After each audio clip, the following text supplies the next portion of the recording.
Hi there, welcome to Scott Stuff. It is the end of 2009. And for those of you that keep up with Board Games with Scott, you've seen over there I've mentioned that I'm going to be going on hiatus with Board Games with Scott.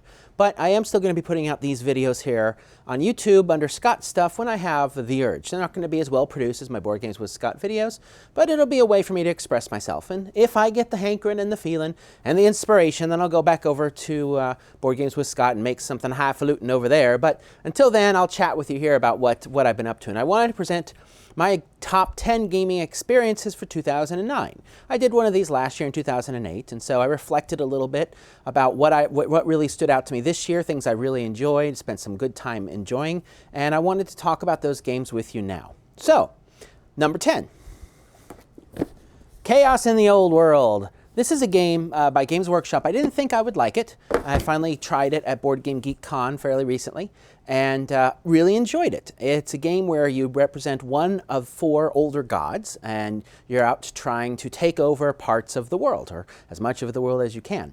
There's some things that make the game kind of neat. Each player has a very different play style because their troops do different things, they have spells that do different things, and they have different types of goals.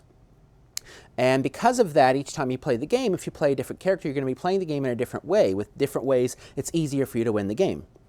Now, the game is not balanced. I'll not admit to there being game balance here. You can go in knowing that some characters are easier to play than others, and so you can go in trying to stop that. But as far as this exploration of an asymmetrical game, I really enjoyed it. It does look like a move your units around on the board game, and there is a little bit of that, moving your units and beating other people up. But it's also a lot of clever spell playing, kind of like a feeling, like a Magic the Gathering type thing with a lot of different spells and counter spells and some troop movement. So I really enjoyed that game.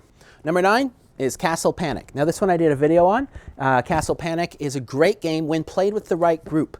It played with the wrong group, it doesn't go over so well. It's a video game in a board game. That's how to think about it. If you're with people that like to play action video games, it's a great game to bring out. It works really well with kids, people that aren't so serious about gaming. There's a lot of luck in the game. It can feel really easy. It can feel impossible. But what's nice about it is, as I said on my video, that it's a cooperative game, but there's only one winner. And so what happens is there's a point in the game where it shifts and people stop being quite so cooperative and more be competitive to try and be that one winner. So I've enjoyed that game quite a bit, Castle Panic. Number 8, Ruched Dare Me. Again, I did a video on this YouTube series some time ago on this. This is a game that's not going to come out in English because it's got magnets, but what you've got is a board where on one side, one player is playing the mummy. They're moving around the board trying to find the adventurers who are on the other side of the board. The board stands up and down, and so there's magnets that allow people to move around. So the players can see where the mummy is, but the mummy can't see where the player is, and the mummy's trying to deduce where the players are in this maze and find them and capture them. Works great with kids. I've really enjoyed this game with families and kids. Next one is Small World. Again, did a video on this one. This was the remake of Vinci, but the theming on this, I really like the fantasy theming. It's simpler to explain. It's faster to play. Had a lot of fun with Small World. Everyone's playing a different race for a while. You play a race, come in, beat each other up, then your race dies off and you bring in a new one. And so it's not like those traditional battle games where you get beat up and then you're done for the game. In this one, when you get beat up, you get to come back in and really let the person who harassed you have it. And so you get that nice sense of revenge as you're trying to take over the small world. Next. It's like remakes of Board Games with Scott, Battlestar Galactica. Now, I got a lot of great feedback from my episode on this one. A couple people asked me, when's part 2 coming out? The answer, never. That took a long time to make. I learned some interesting things making that video, actually, which was filmed like a reality show. In Battlestar Galactica, I'd never seen the show before I played the game, and the first year was the first time that I tried the game. And I went back and watched the whole series after playing the game. And what I found with the game is the more you play it, the more you get into the mechanics and make them second nature, the more you can focus on the social side of the game. I've tried the new Pegasus expansion that's out, and I don't like it. I think it adds too many levels complexity. Battlestar Galactica is best played when the mechanics have faded and you're really just focused on that social side of stuff. And that's when it's a lot of fun. Next is gaming on the iPhone or the iPod Touch. Now, I don't have an iPhone because I go with a carrier that actually provides service throughout the United States. But the iPod Touch has unlocked a lot of really neat games, and for very little cost. I've been really impressed. I used to carry my Nintendo DS with me when I travel for my portable gaming needs, and I've switched, and now I just carry this because you can get games for $1, $2, $3 is the price point for a lot of these games. You get a lot of entertainment on this unit. You can get a battery pack to carry with you to give yourself, you'll get a few hours out of it when you game, and a battery pack can give you another few hours. And so, but it's really been an interesting platform, and it's kind of changed the game. Games will come out for the PC for $20, for the DS for $30, and the same thing will come out here for 99 cents or $1 or $2. You can get the stuff delivered if you have access to a Wi-Fi connection, if you have just the iPod Touch. If you have an iPhone, you can get it over your normal carrier.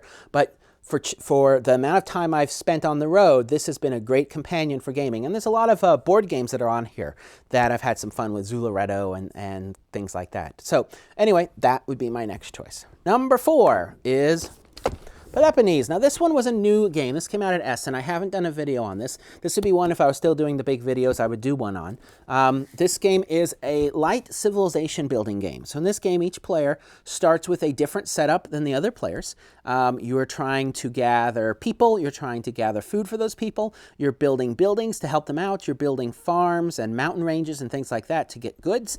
What's going to happen is during the game there are disasters, and the disasters will randomly come out, but they're all going to hit you.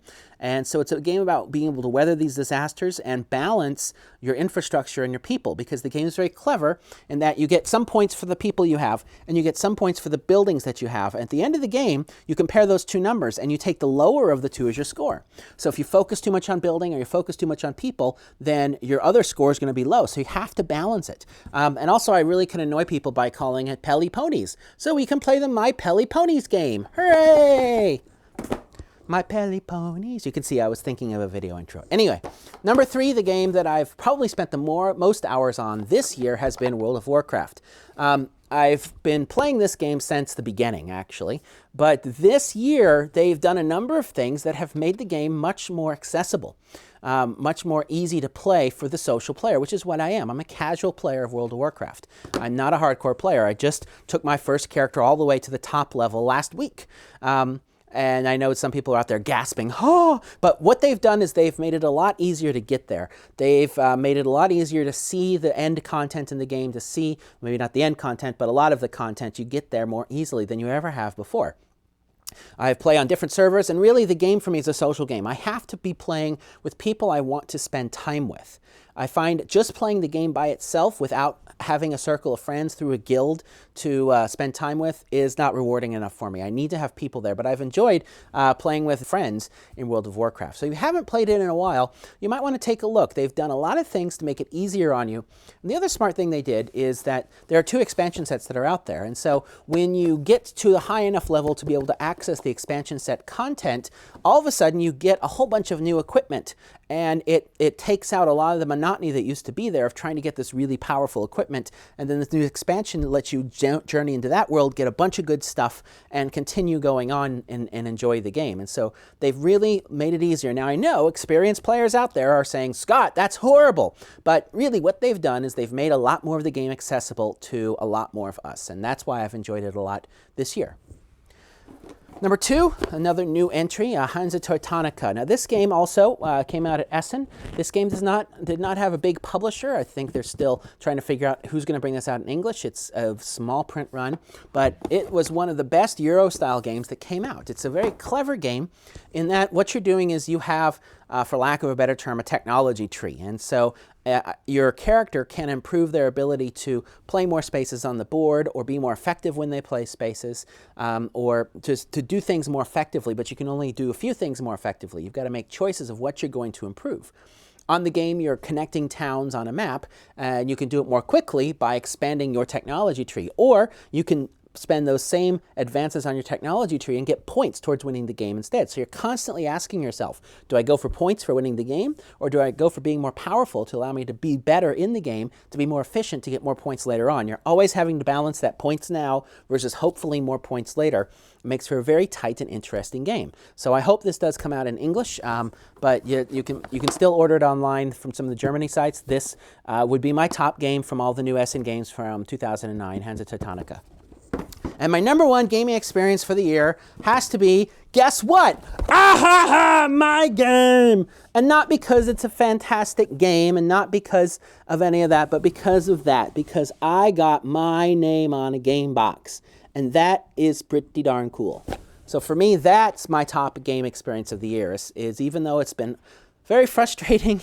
It came out a year after it was supposed to come out. There are problems with the cars and with the colors, and I've had to explain to many, many people and explain to you out there, all I did was design the game. I didn't produce the game. I didn't pick out the card stock. I didn't, so I'm sorry. But anyway, having a box with my name on it has been my biggest game experience of the year. That's really exciting.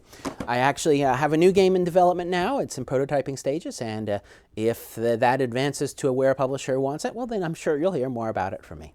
So that's my slightly self-serving top game experiences for 2009.